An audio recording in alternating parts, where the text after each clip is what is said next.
Bienvenue sur Radio WLC, une filiale de World's Last Chance Ministries, un ministère en ligne dédié à apprendre à vivre en étant constamment prêt pour le retour du Sauveur. Depuis 2000 ans, les croyants de chaque génération aspirent à être la dernière génération. Contrairement à la croyance populaire, Christ n'a pas donné aux croyants de signe des temps à surveiller. Au lieu de cela, il a averti à plusieurs reprises que sa venue prendrait par surprise même les fidèles. Yahushua a urgemment averti les croyants d'être prêts parce que le Fils de l'homme viendra à l'heure où vous n'y penserez pas. Radio WLC enseigne les esprits et prépare les cœurs au retour soudain de Christ.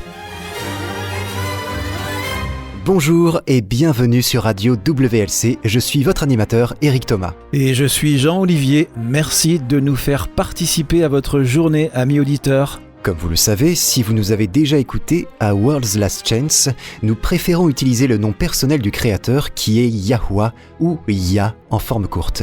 Le nom du fils est Yahushua, vous pouvez donc voir que leurs noms sont assez similaires. Eloah est un titre hébreu pour le père et Elohim peut se référer à la fois au père et au fils. Jean ? Aujourd'hui, nous allons parler d'une fausse hypothèse ou supposition que beaucoup de chrétiens ont communément faite. Oh, les suppositions. Ce n'est pas une très bonne base pour établir un système de croyance solide et inattaquable. Alors, quelle est cette supposition ? Eh bien, la plupart des chrétiens célèbrent leur culte le dimanche. La raison de cette pratique est la croyance que le Sauveur aurait été ressuscité un dimanche, qui est le premier jour de la semaine. Les Juifs et certains protestants qui célèbrent leur culte le samedi le font parce que c'est le 7e jour de la semaine. Les deux groupes fondent leur croyance et donc leur pratique sur une supposition. La supposition est la suivante, que la semaine moderne serait identique à la semaine biblique. Par conséquent, la conclusion logique, entre guillemets, est que le samedi devrait effectivement être le sabbat de la Bible et que le dimanche devrait être le jour où Christ est sorti du tombeau. Oui, c'est une supposition très répandue. Et si vous essayez de leur dire que non, Yahushua n'est pas ressuscité un dimanche et que non, le samedi n'est pas le sabbat de la Bible, ils vous rejetteront. Leur compréhension, leur paradigme est tellement différent de ce que vous essayez de partager qu'ils ne peuvent pas se faire à l'idée que la réalité biblique est différente de ce qu'ils ont toujours appris. Parfois même, les gens se mettent en colère. J'ai rencontré cette réaction plus d'une fois. C'est une réaction de peur. Personne n'aime voir ses croyances remises en question. Mais c'est là un sujet important, trop important pour qu'on le rejette sans l'examiner d'abord attentivement. Une chose qui arrive souvent, c'est que quand on partage pour la première fois avec quelqu'un qu'il est prouvé que le dimanche n'est pas le jour de la résurrection de Christ, ce qui est leur raison d'aller à l'église le dimanche, et que le samedi n'est pas le sabbat de la Bible, ce qui est leur raison d'aller à l'église le samedi. Oui, ce qui se passe, c'est que les gens commencent à étudier la question et remontent l'histoire jusqu'à 1582. Et là, ils rejettent le sujet et déclarent triomphalement « Ah, vous avez tort !» Vous voyez, en 1582, l'Église catholique romaine a introduit le calendrier qu'on appelle grégorien. C'est ce calendrier qui est encore aujourd'hui le calendrier civil de facto dans le monde, c'est-à-dire le calendrier que le monde utilise en pratique. C'est un fait. Il est utilisé dans le monde entier pour les traités internationaux, les documents gouvernementaux, la vie quotidienne, etc. Le calendrier qui était utilisé avant le calendrier grégorien, du moins dans les pays de tradition chrétienne, était le calendrier julien. Quand on a transitionné du calendrier julien au calendrier grégorien, l'équivalent d'une semaine et demie de date calendaire a été supprimé du calendrier. Oui, mais pas les jours de la semaine. Non, en effet, cette suppression de date, c'est-à-dire une série de chiffres ou nombres, n'a pas du tout affecté l'ordre des jours de la semaine. Le jeudi 4 octobre 1582 a été immédiatement suivi du vendredi 15 octobre. Donc d'un jour à l'autre, on est passé du jeudi au vendredi pour les jours, mais du 4 au 15 pour la date. Et c'est là que la plupart des gens arrêtent d'étudier la question.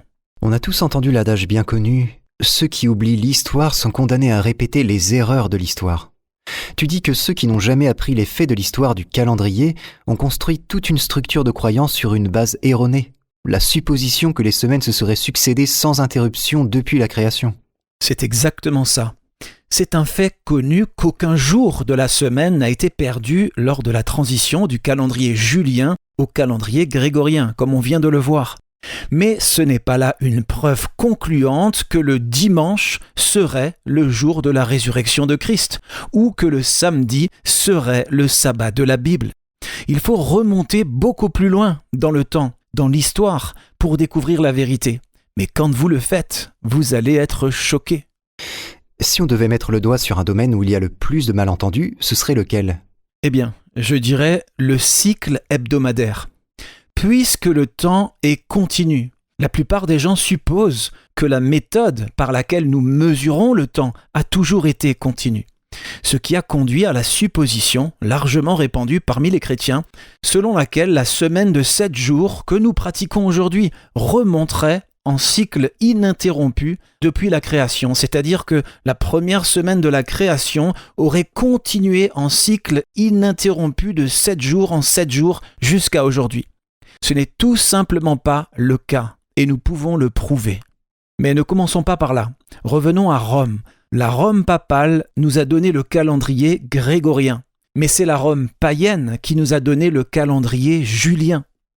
Avant cela, le calendrier de la République romaine était basé sur les phases lunaires, tout comme le calendrier de la création. J'ai lu que si on remonte assez loin dans l'histoire, tous les calendriers anciens utilisaient la lune pour suivre le temps. Oui, c'est le calendrier qui nous est parvenu d'avant le déluge, par Noé et ses fils. Dans le calendrier grégorien, nous devons intercaler un jour supplémentaire à chaque année bissextile, tous les 4 ans, le 29 février.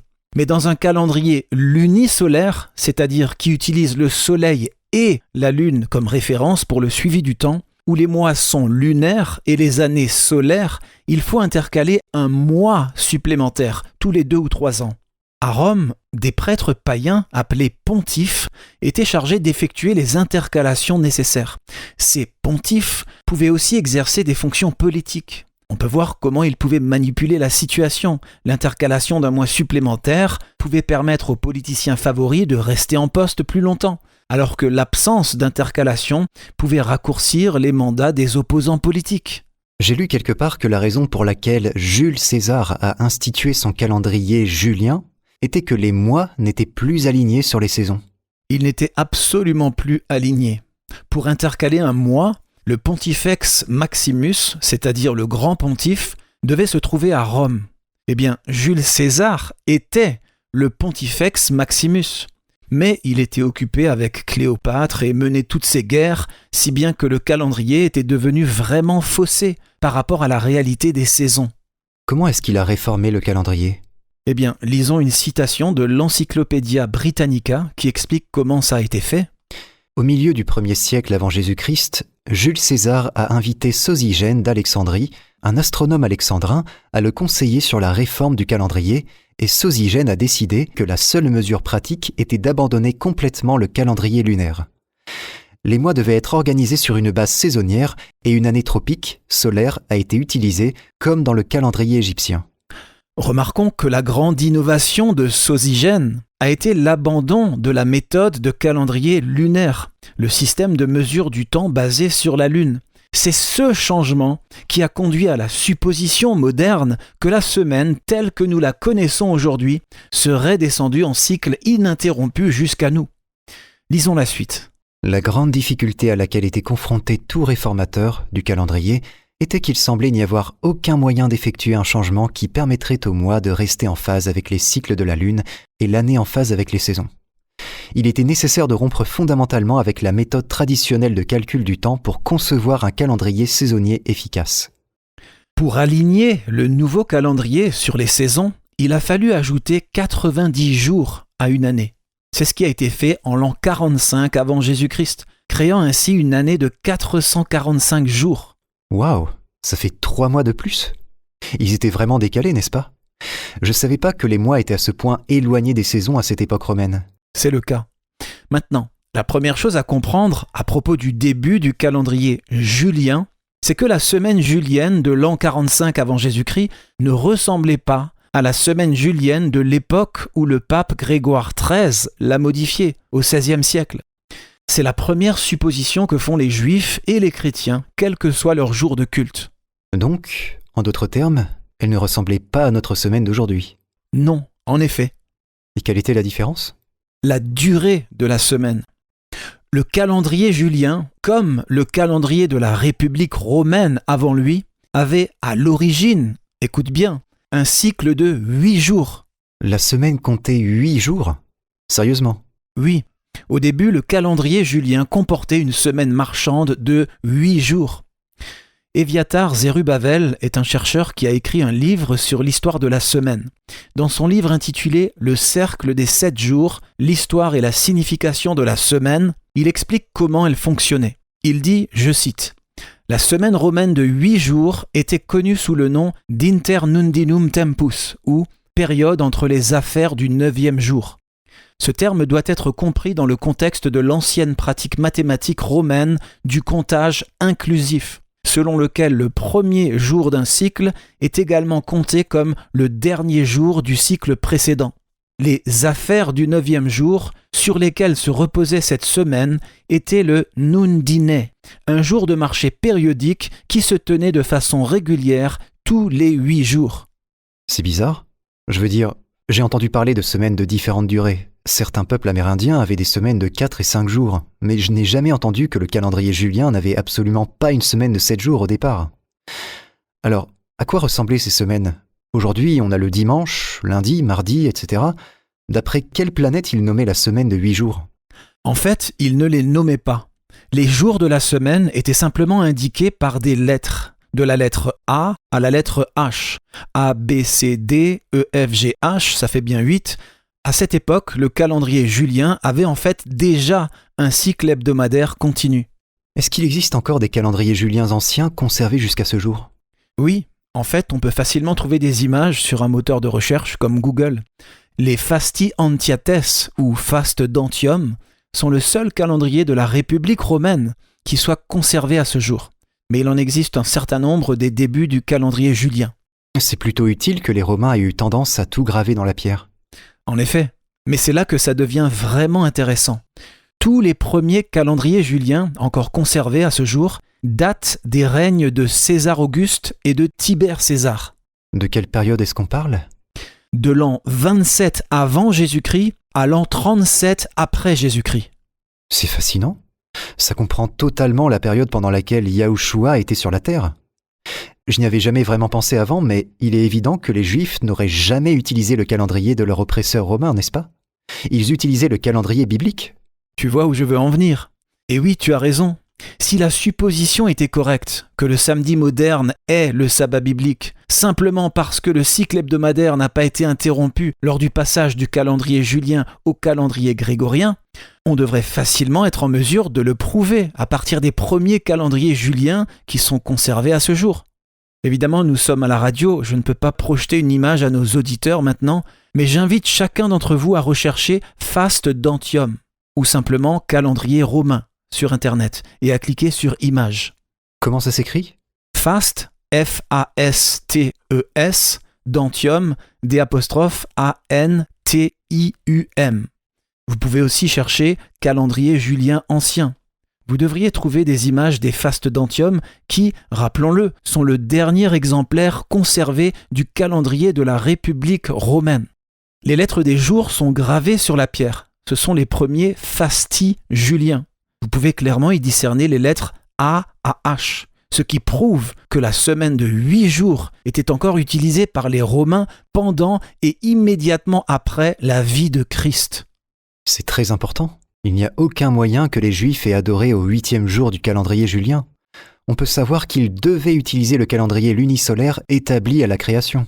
C'est juste. Ok, ne partez pas, amis auditeurs, nous revenons dans un instant. Un enseignement populaire dans le christianisme est l'idée que la loi divine a été clouée à la croix avec Yahushua. Ceci est interprété comme signifiant que la loi divine n'a plus besoin d'être observée. Et à vrai dire, quelque chose a été cloué sur la croix, mais ce ne sont pas les 10 commandements. WLC vous invite à faire une étude approfondie de Colossiens 2. Apprenez la vérité sur ce qui a été cloué sur la croix, ce qui ne l'a pas été, et ce que cela signifie pour les chrétiens aujourd'hui. Rendez-vous sur worldslastchance.com et lisez « Qu'est-ce qui a été cloué sur la croix ?» Un examen de Colossiens 2. Une fois encore, lisez l'article « Qu'est-ce qui a été cloué sur la croix ?» Un examen de Colossiens 2 sur worldslastchance.com. Parce que les choses dont vous n'avez pas connaissance peuvent vous causer du tort.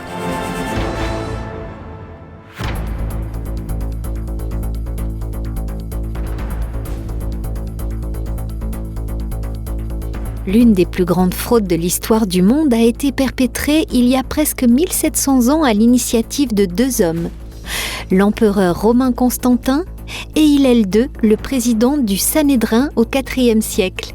Les actes entrepris par ces 2 hommes continuent à avoir un impact sur le monde entier jusqu'à ce jour. Tous les individus de toutes les nations et de toutes les religions ont été touchés par leurs actes. Des multitudes ont été induites en erreur. Et vous ? Avez-vous été trompé ? Visitez notre site web et découvrez la réponse sur worldslastchance.com. Ne soyez pas trompés. Apprenez la vérité sur worldslastchance.com.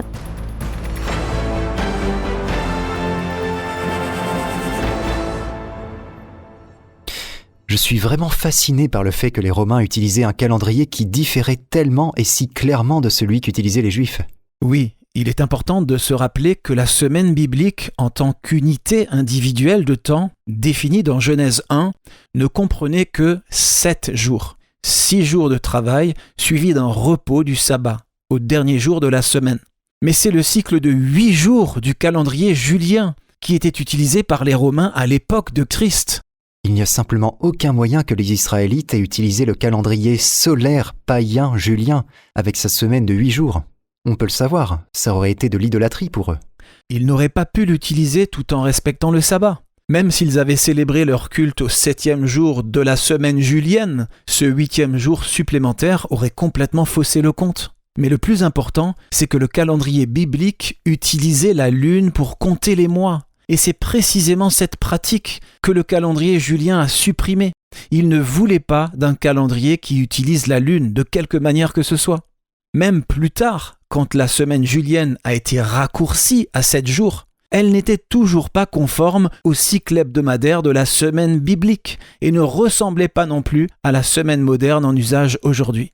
Quand est-ce que le calendrier julien a adopté une semaine de 7 jours ? Et pourquoi dis-tu qu'elle n'était pas comme la semaine biblique ? Le cycle hebdomadaire dans le calendrier biblique recommençait à la nouvelle lune, chaque mois. Ah oui. Alors, en quoi cette semaine julienne était différente de notre semaine moderne ? Le déclin de la semaine romaine de 8 jours a commencé au 1er siècle et a été causé par 2 facteurs. Premièrement, l'expansion de l'Empire romain, ce qui a exposé les Romains à d'autres religions et a conduit au 2e facteur, la propagation du culte de Mithra. Intéressant. Le mitraïsme était un fort concurrent du christianisme naissant. Mais qu'est-ce que le mitraïsme a à voir avec la restructuration de la semaine julienne ? À ce moment-là, la semaine était passée à 7 jours, n'est-ce pas ? Oui, mais elle n'était toujours pas identique à notre semaine moderne.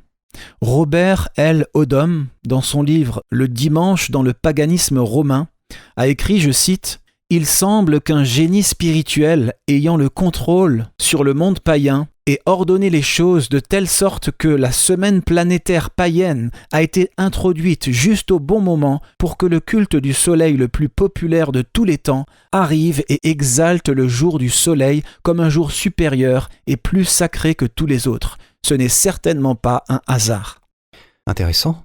On dirait que le diable a délibérément introduit le mitraïsme pour brouiller les pistes. C'est ce que je pense. Sous l'effet de ces 2 facteurs d'expansion et d'exposition au mitraïsme, la semaine julienne a entamé un processus d'évolution de plusieurs siècles qui a abouti à la semaine telle qu'on la connaît aujourd'hui. Mais ce changement ne s'est pas fait du jour au lendemain. Il ne s'est pas produit partout en même temps dans l'Empire romain. Mais parlons maintenant de la semaine planétaire. La première semaine planétaire de 7 jours est la dernière preuve que le samedi n'est pas le sabbat biblique et que le dimanche n'est pas le premier jour de la semaine biblique. Comme je viens de le dire, cette transformation a pris plusieurs centaines d'années. Franz Cumont était un archéologue et historien belge largement considéré comme une grande autorité en matière de mitraïsme. Dans ses écrits, il a établi un lien entre l'acceptation de la semaine de 7 jours par les Européens et la popularité du mitraïsme dans la Rome païenne. Lisons cette citation tirée de l'un de ses livres. « Il ne fait aucun doute que la diffusion des mystères iraniens, perses, a joué un rôle considérable dans l'adoption générale par les païens de la semaine avec le dimanche comme jour saint. Les noms que nous employons, sans le réaliser, pour les 6 autres jours, sont apparus en même temps que le mitraïsme gagnait des adeptes dans les provinces d'Occident, et il n'est pas imprudent d'établir une relation de coïncidence entre son triomphe et ce phénomène concomitant. » Pour le dire plus simplement, il dit que c'est l'influence du mitraïsme en Occident, à l'Ouest, qui a conduit à l'adoption d'une semaine qui fait du dimanche un jour saint. Et il ajoute que les noms modernes des jours de la semaine sont entrés dans le calendrier au moment où le mitraïsme, qui était à l'origine une religion à mystère perse, a commencé à gagner des adeptes dans l'Empire romain occidental. Dans son livre « Astrologie et religion chez les Grecs et les Romains », Franz Cumont souligne encore une fois les origines païennes de la semaine moderne avec l'adoption du dimanche comme jour saint. Ça ne remonte pas à l'époque des apôtres, encore moins à la création. C'est une adoption directe d'un culte païen à mystère.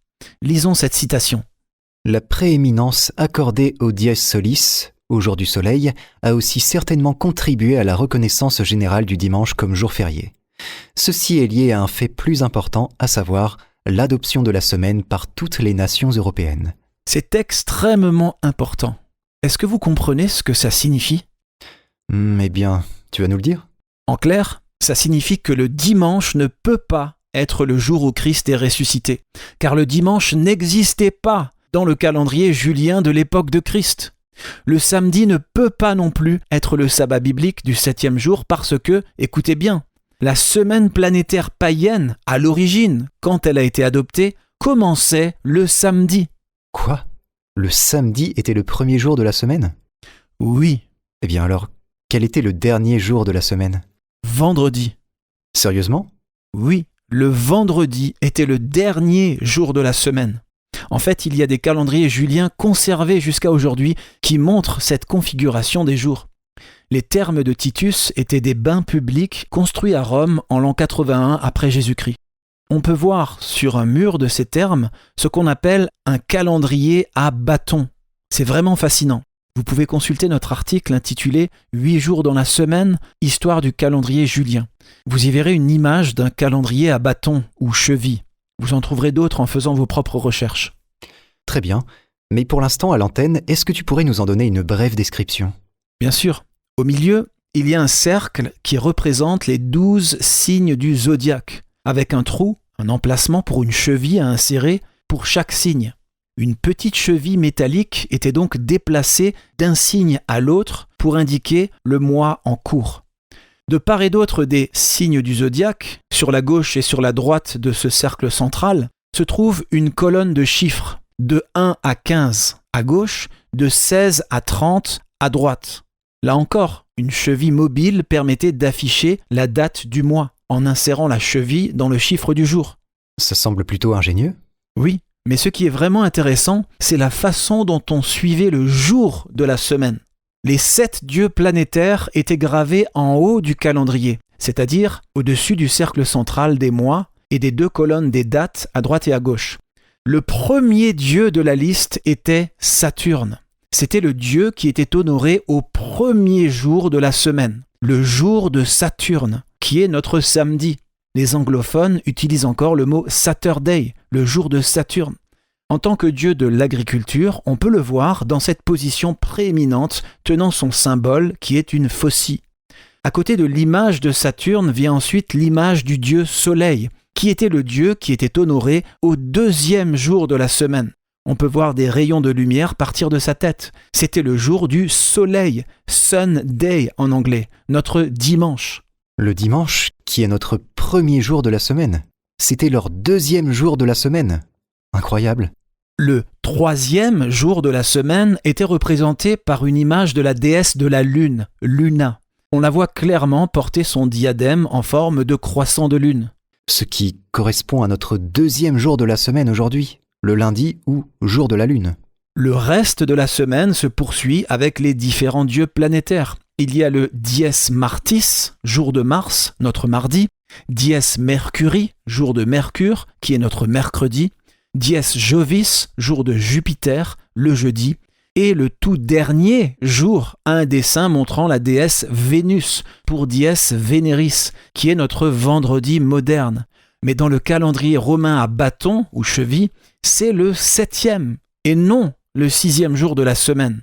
Je vais vraiment aller rechercher ça. J'espère que tous nos amis auditeurs le feront. C'est très révélateur. Parlons maintenant de ces noms qui ont été donnés pour les jours de la semaine. On voit jusqu'à aujourd'hui l'influence des noms astrologiques païens dans les noms des jours de la semaine de notre calendrier grégorien. Les langues latines, comme le français ou l'espagnol, ont conservé les noms astrologiques du lundi au vendredi. L'influence chrétienne ultérieure étant visible seulement dans les mots dimanche ou domingo, jour du Seigneur, et samedi ou sabado, le jour du sabbat. Il y a un certain nombre de langues dans le monde qui utilisent une forme du mot sabbat pour désigner le jour de Saturne, notre moderne 7e jour de la semaine que nous appelons samedi en français. Comment est-ce que tu l'expliques ? Tu as raison, et certaines personnes essayent d'utiliser ça comme une raison pour insister sur le fait que notre semaine moderne nous serait parvenue dans un cycle sans interruption depuis la création. Mais voici ce qu'ils ne comprennent pas. Quand les missionnaires ont répandu le christianisme dans le monde, ils ont d'abord emporté avec eux le calendrier julien. Plus récemment, ils ont apporté le calendrier grégorien. Le fait que le jour de Saturne moderne, Saturday en anglais, le samedi, soit souvent appelé sabbat, ou un dérivé de sabbat, et que le jour du soleil moderne, Sunday en anglais, le dimanche, soit appelé jour du Seigneur, remonte en fait au pape Sylvestre Ier. Comment ça se fait ? Eh bien, selon Rabanus Maurus, ou Raban Mort, qui était archevêque de Mayence en Allemagne au 8e siècle de notre ère, le pape Sylvestre Ier a tenté de renommer les jours de la semaine planétaire pour qu'ils correspondent au nom de la semaine biblique. La semaine païenne est nommée d'après des dieux planétaires païens. Mais les jours de la semaine biblique, comme on le voit facilement dans les Écritures, sont simplement numérotés. Le premier jour, le deuxième jour, le troisième jour, etc. Eh bien, Sylvestre Ier voulait faire la même chose pour la semaine julienne. Peut-on imaginer combien la confusion et la tromperie auraient été plus grandes encore s'il avait réussi à faire ça ? Waouh ! Je pense que Yah l'en a empêché. Un érudit du 7e siècle, Bède, dit le Vénérable, a aussi rapporté les tentatives du pape de changer les noms païens des jours de la semaine en noms bibliques. Lisons cette citation de son ouvrage De Temporibus ou De Temporibus. Je cite « Mais le Saint Sylvestre ordonna de les appeler fériés, appelant le premier jour le jour du Seigneur, imitant ainsi les Hébreux qui les nommaient le premier de la semaine, le deuxième de la semaine, et ainsi de suite pour les autres. » Fin de citation. Voilà qui est intéressant, il déclare clairement que c'est pour imiter les Hébreux. Si la semaine planétaire de 7 jours était vraiment venue des Hébreux, il n'aurait pas eu besoin d'essayer de les imiter, parce que les jours de la semaine auraient déjà été numérotés au lieu d'être nommés. C'est vrai ? Alors qu'est-ce qui s'est passé ? Eh bien, les noms astrologiques étaient trop profondément ancrés. Maintenant, aujourd'hui, officiellement, au sein de l'Église catholique romaine, leur terminologie officielle, c'est le jour du Seigneur, le deuxième jour, le troisième jour, etc. Mais la plupart des pays ont conservé en totalité ou en partie les noms planétaires païens d'origine pour les jours de la semaine. D'après mes recherches, seuls les Portugais ont finalement adopté la numérotation pour tous les jours de la semaine. Ce qui est intéressant, c'est que cette influence astrologique pour la désignation des jours de la semaine est encore plus évidente aux extrémités de l'Empire romain. Eh bien oui, le christianisme y est arrivé plus tard. Est-ce qu'il y a des langues qui ont conservé les noms païens pour les 7 jours de la semaine ? Oui, l'anglais, le néerlandais, le gallois, le cornique et le breton sont les langues européennes qui ont conservé les noms païens originaux des planètes pour les 7 jours de la semaine. Mais encore une fois, ce sont des régions qui étaient largement, sinon entièrement, libres de toute influence chrétienne pendant la période où la semaine astrologique de 7 jours s'est répandue dans l'Empire. Lisons dans la Bible 2 Thessaloniciens chapitre 2. D'accord. Le fait que les chrétiens aient accepté d'utiliser à la fois le calendrier julien et la semaine planétaire païenne, révèle un profond amalgame entre le christianisme et le paganisme. Paul nous a mis en garde à ce sujet. Dans 2 Thessaloniciens 2, lisons les versets 7 à 12. « Car le mystère de l'iniquité agit déjà. Il faut seulement que celui qui le retient encore ait disparu.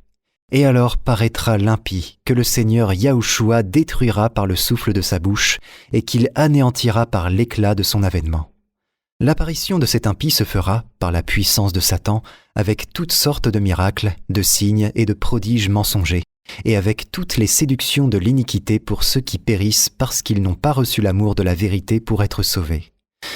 Ainsi Yah leur envoie une puissance d'égarement, pour qu'ils croient au mensonge, afin que tous ceux qui n'ont pas cru à la vérité, mais qui ont pris plaisir à l'injustice, soient condamnés. » La semaine planétaire païenne, comme le calendrier julien qu'il a adopté, est irrémédiablement païenne. L'histoire et l'archéologie révèlent que ni le sabbat biblique, ni le premier jour biblique ne peuvent être trouvés en utilisant le calendrier moderne. Maintenant, posez-vous la question. Pourquoi allez-vous à l'église le dimanche? En l'honneur de la résurrection de Christ? Pourquoi pratiquez-vous votre culte le samedi? Parce que Yah a dit de se souvenir du jour du sabbat ou repos pour le sanctifier?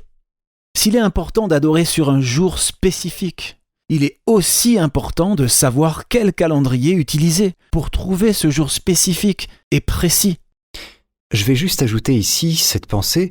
Nous ne sommes pas sauvés par nos œuvres, mais nous ne sommes pas sauvés non plus quand nous sommes en rébellion consciente contre la volonté connue de Yah. L'obéissance fait partie de l'adoration. Adam, comme Satan, est tombé par rébellion. Nous ne pouvons pas être sauvés si nous méprisons sciemment la volonté de Yah. Celui à qui nous obéissons révèle qui reçoit notre loyauté. En fin de compte, ça révèle qui nous adorons. Le samedi et le dimanche, comme le vendredi, sont des jours de culte païen. Quel calendrier allez-vous utiliser, amis auditeurs, pour fixer votre jour de culte ?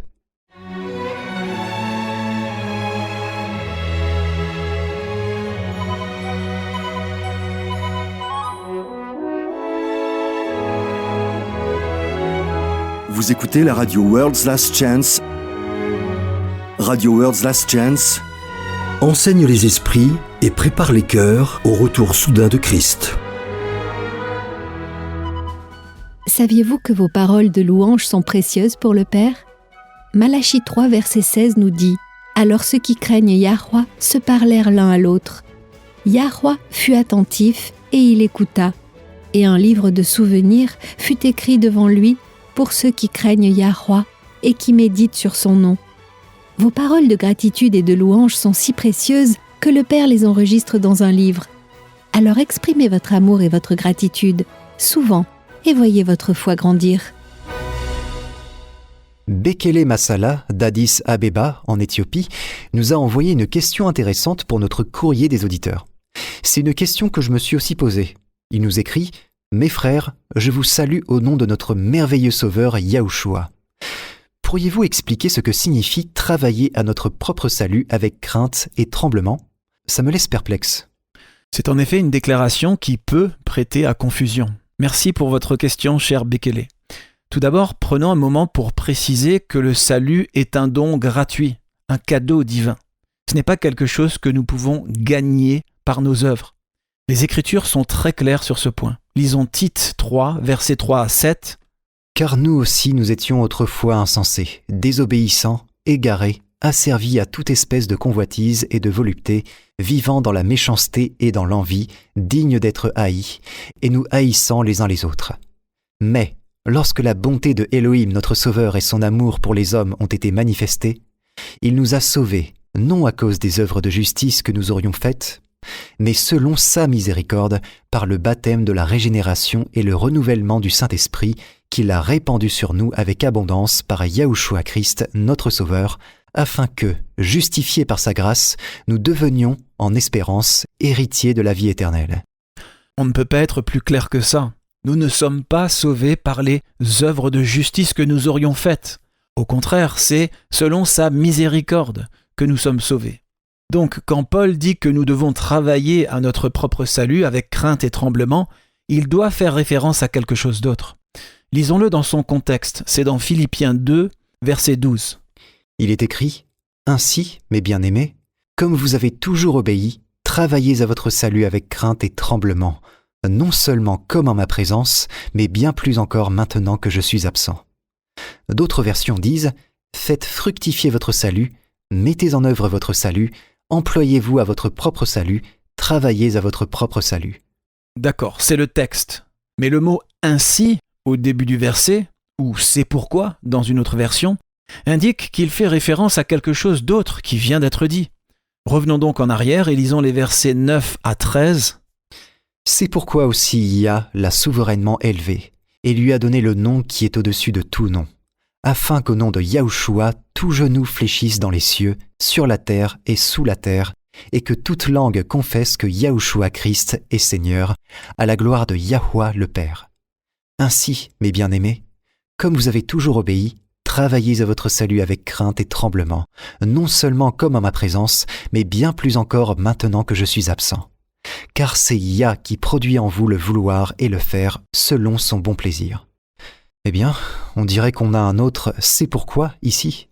Très bien, c'est ce que Paul fait souvent. Sa pensée bien éduquée construit ses arguments longs et complexes. C'est pourquoi, à cause de ceci, voici donc le résultat. Et c'est ce qu'il fait ici. Quand on regarde le contexte de ce que nous venons de lire, on constate que le chapitre commence par une autre déclaration qui renvoie encore plus loin. Le chapitre 2 commence par cette déclaration « Si donc il y a quelque consolation en Christ, s'il y a quelque soulagement dans la charité, s'il y a quelque union d'esprit, s'il y a quelque compassion et quelque miséricorde, rendez ma joie parfaite, ayant un même sentiment, un même amour, une même âme, une même pensée. » Le chapitre commence lui-même par un « si donc » qui renvoie au chapitre précédent.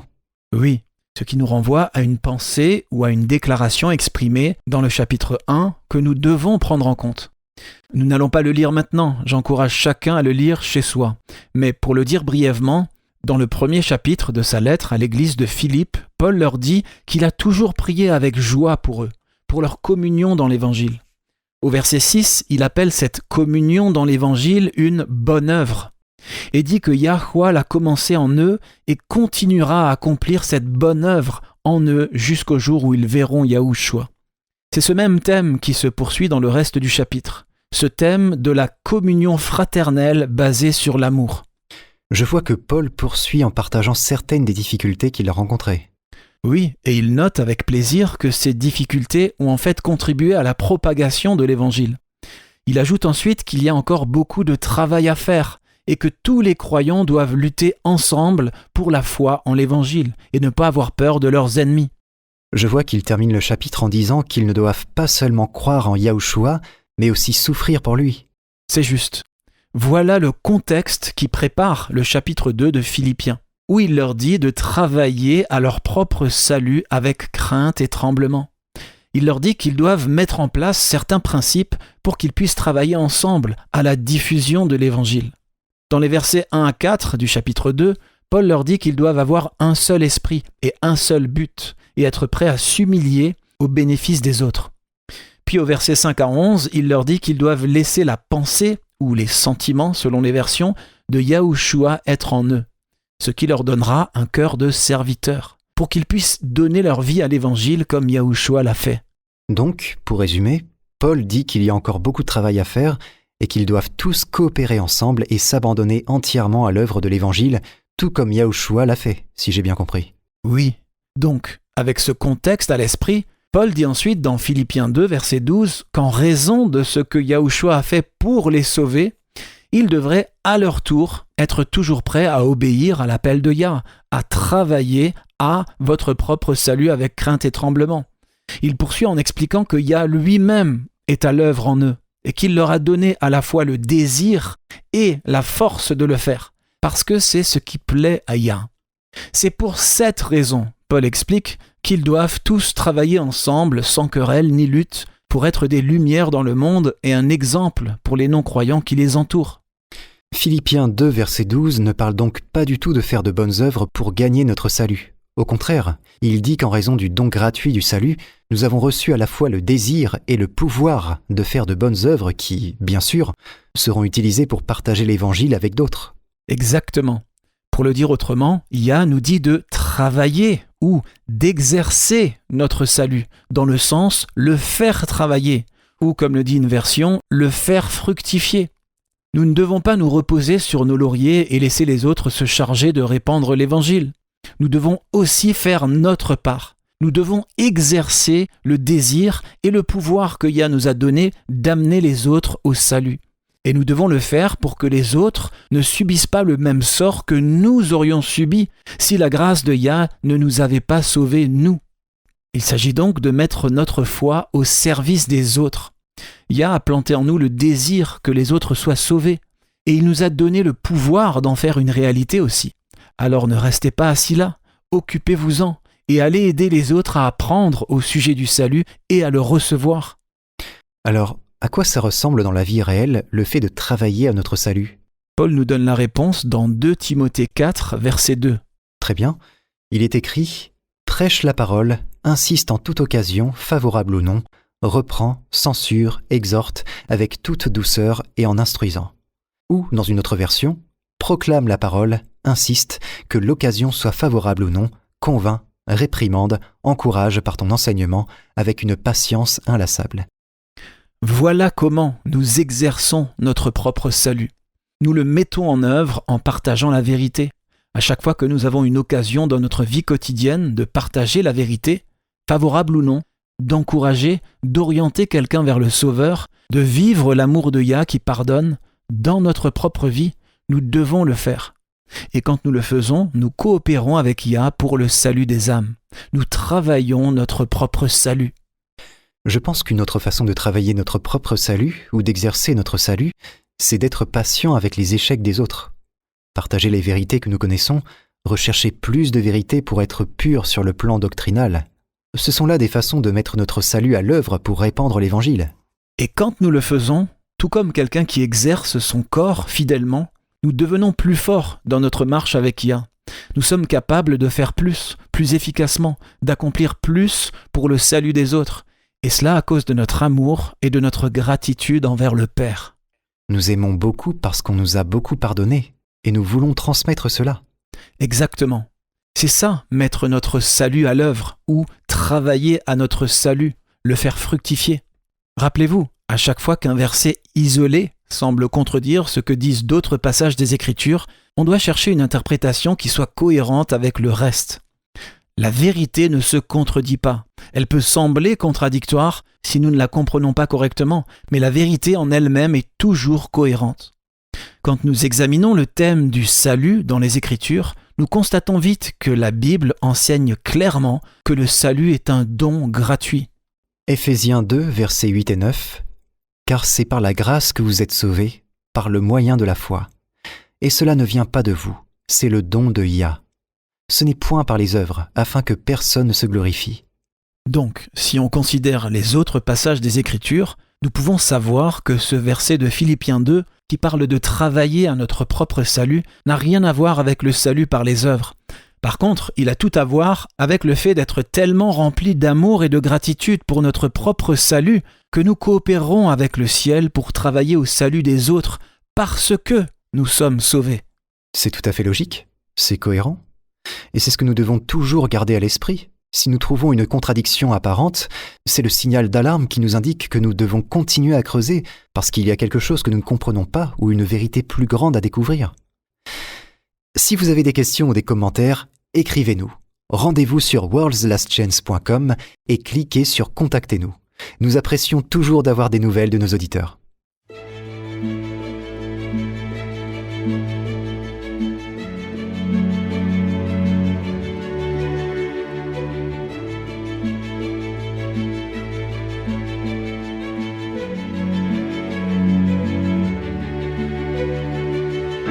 De nombreux adultes auraient aimé avoir la possibilité d'étudier la religion à l'université. Il n'est pas trop tard.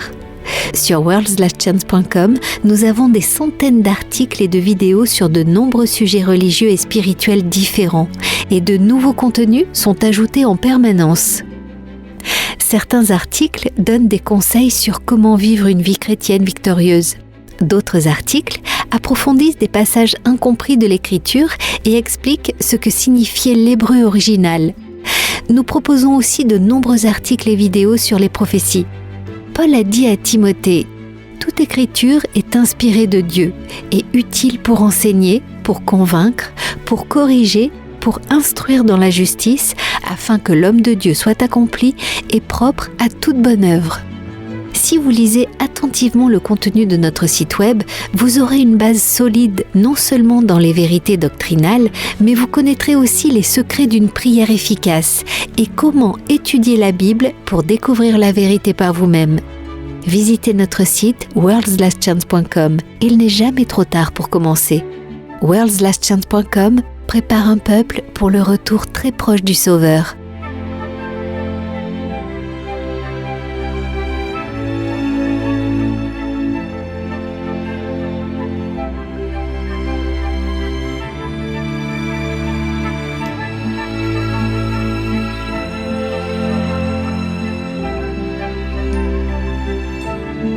Entendre comment Yahweh a béni les autres est toujours un merveilleux encouragement. Avez-vous une expérience ou un témoignage qui pourrait encourager et bénir les autres? Nous serions ravis de l'entendre. Visitez notre site worldslastchance.com. Votre foi sera renforcée en lisant l'expérience d'autres personnes qui ont choisi de suivre la vérité. Et votre propre témoignage peut renforcer la foi des autres. worldslastchance.com. Nous nous réjouissons avec vous des meilleures délivrances de Yahweh dans votre vie.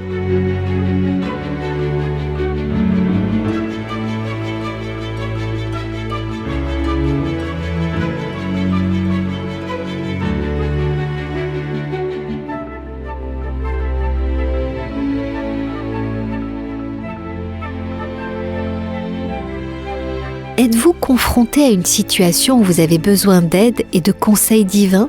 Il y a de la puissance dans la prière. Yahweh n'aspire qu'à répondre à la prière de la foi. Si vous souhaitez que d'autres personnes se joignent à vous dans la prière, visitez notre site web et cliquez sur « Demande de prière ». L'équipe WLC prie chaque jour sur la liste de prières et d'autres personnes dans le monde entier peuvent se joindre à vous pour chercher la face du Père. N'oubliez pas, la prière fait bouger le bras de la Toute-Puissance. Nous nous joignons à vous dans la prière sur worldslastchance.com.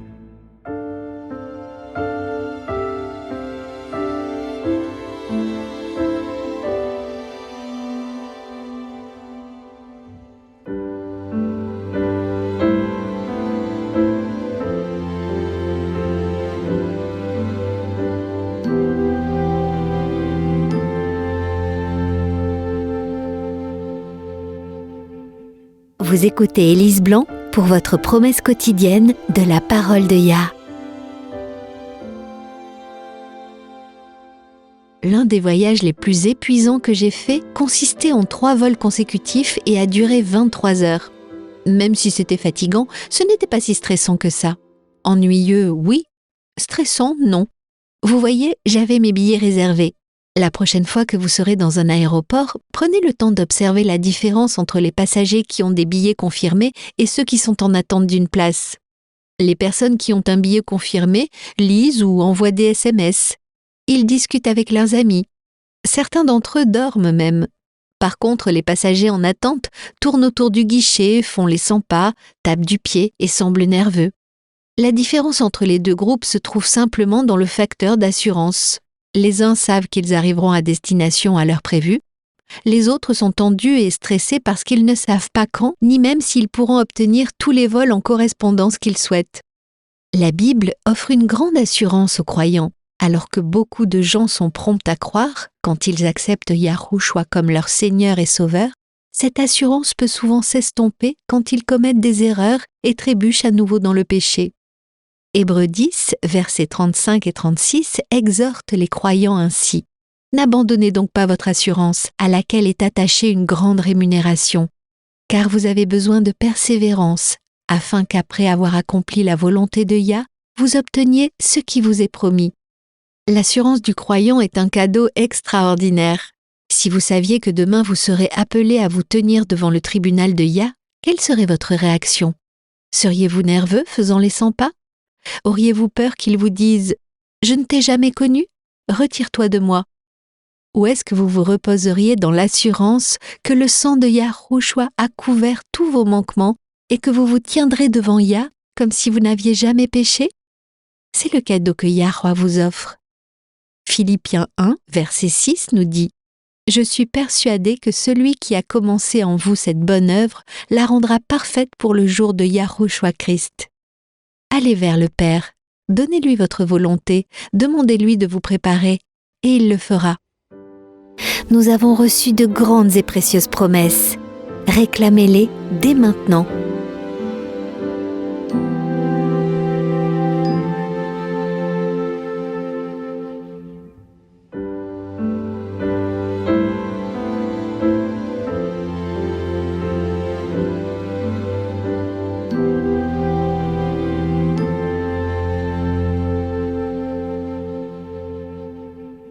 Je tiens à te remercier, Jean, d'avoir pris le temps de partager ces faits historiques, des faits documentés que nous pouvons tous vérifier par nous-mêmes. J'ai toujours aimé l'histoire, mais c'est une partie de l'histoire dont je n'avais jamais entendu parler. Ça a été délibérément enfoui, si ce n'est caché. Le diable a joué une partie longue dans ce cas. C'est une tromperie qui dure littéralement depuis des millénaires. Mais il savait que s'il pouvait faire adopter un calendrier avec un cycle hebdomadaire continuel, de 7 jours en 7 jours, et s'il pouvait le faire accepter si largement que les gens le prendraient généralement pour acquis, il savait qu'il ne penserait même pas à le remettre en question. Et c'est exactement ce qui s'est passé. Comme nous l'avons dit, puisque le temps lui-même est continuel, et puisque le calendrier grégorien papal a un cycle continuel de 7 jours en 7 jours, les gens ont simplement supposé que la semaine de 7 jours d'aujourd'hui nous serait parvenue depuis la création, sans changement et sans interruption. Ils pratiquent donc leur culte le samedi, ou bien ils vont à l'église le dimanche, en pensant honorer Yah, alors qu'en réalité, ils honorent Satan par ignorance. C'est sérieux, les amis. C'est vraiment sérieux. Combien de personnes sincères vont à la mosquée pour prier le vendredi, ou s'habillent dignement pour aller à l'église ou à la synagogue le samedi? Combien vont à l'église le dimanche, complètement ignorants du fait qu'ils honorent tous de faux jours d'adoration établis par nul autre que le diable lui-même? Ils ne savent pas ce qu'ils ne savent pas. Et tu as raison, c'est sérieux. Écoutez, amis auditeurs, nous ne vous demandons pas de nous croire sur parole. Nous ne le ferons jamais. En fait, à chaque fois que quelqu'un vous dit « Crois-moi, j'ai un doctorat en théologie. Crois-moi, je suis ton prêtre, ton pasteur. Crois-moi, je suis un spécialiste de la Bible. » Ça devrait être un signal d'alarme, un avertissement pour que vous alliez étudier par vous-même la question, Bible en main. Absolument. Et c'est ce que nous vous demandons de faire. Pas de nous croire sur parole, mais d'aller étudier la question par vous-même. Nous avons beaucoup de vidéos sur notre chaîne YouTube, nous avons beaucoup d'articles sur notre site worldslastchance.com qui décrivent et expliquent comment fonctionne le calendrier biblique, qui montrent à partir des Écritures la nature perpétuelle de la loi de Yah. Vous pouvez commencer par là, mais même ensuite, ne vous arrêtez pas là. Continuez à étudier. Utilisez ce qui se trouve sur notre site comme un tremplin pour approfondir votre propre étude. Beaucoup de nos articles ont des notes en bas de page. Consultez les sources citées par vous-même. Lisez-les dans leur contexte. Nous n'essayons pas de cacher quoi que ce soit. Nous essayons simplement de partager ce que nous sommes convaincus d'être la vérité. Et ce n'est pas une vérité très populaire, mais c'est la vérité pour ces derniers jours. Lisons Ésaïe 58, le verset 1. « Crie à plein gosier, ne te retiens pas. Élève ta voix comme une trompette et annonce à mon peuple ses iniquités, ou ses transgressions dans une autre version, à la maison de Jacob ses péchés. » Ce message est destiné au peuple de Yah. C'est à eux que Yah essaye de montrer leurs transgressions. Et pourtant, si vous continuez à lire, ils sont ignorants de leurs péchés. Nous n'avons pas le temps de lire le chapitre en entier, mais lisons à partir du verset 12. Les tiens rebâtiront sur d'anciennes ruines. Tu relèveras des fondements antiques. On t'appellera réparateur des brèches, celui qui restaure les chemins, qui rend le pays habitable. Si tu retiens ton pied pendant le sabbat, pour ne pas faire ta volonté en mon saint jour, si tu fais du sabbat tes délices, pour sanctifier Yahweh en le glorifiant, et si tu l'honores en ne suivant point tes voies, en ne te livrant pas à tes penchants et à de vains discours, alors tu mettras ton plaisir en Yahweh, et je te ferai monter sur les hauteurs du pays. Je te ferai jouir de l'héritage de Jacob, ton père, car la bouche de Yahweh a parlé. Voilà l'œuvre que nous devons accomplir dans ces derniers jours. Nous devons reconstruire les anciennes ruines, réparer la brèche faite dans la loi de Yah. Adam a été placé face à un choix, manger ou ne pas manger. Nous sommes aussi placés face à un choix. Dans les deux cas, ça se résume au fait d'obéir. Aimez-vous suffisamment Yah pour lui obéir ? Rejoignez-nous demain et d'ici là, rappelez-vous, Yahweh vous aime et vous pouvez compter sur lui faire confiance en toute sécurité, car il en est digne.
Vous étiez à l'écoute de Radio WLC.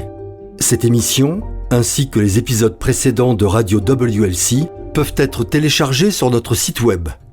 Elles sont parfaitement appropriées pour être partagées avec des amis et pour des études bibliques. Elles sont également une excellente ressource pour ceux qui adorent Yahuwah, seul à la maison. Pour écouter les émissions déjà diffusées, visitez notre site web wordslastchance.com. Cliquez sur l'icône Radio WLC affichée sur notre page d'accueil. Dans ses enseignements et ses paraboles, le Sauveur n'a pas donné de signe des temps à surveiller. Au lieu de cela, l'idée maîtresse de son message était une vigilance constante. Rejoignez-nous demain pour un autre message rempli de vérité, alors que nous explorons divers sujets centrés sur le retour du Sauveur et comment vivre en étant constamment prêt à l'accueillir chaleureusement quand il viendra. Radio WLC enseigne les esprits et prépare les cœurs au retour soudain de Christ.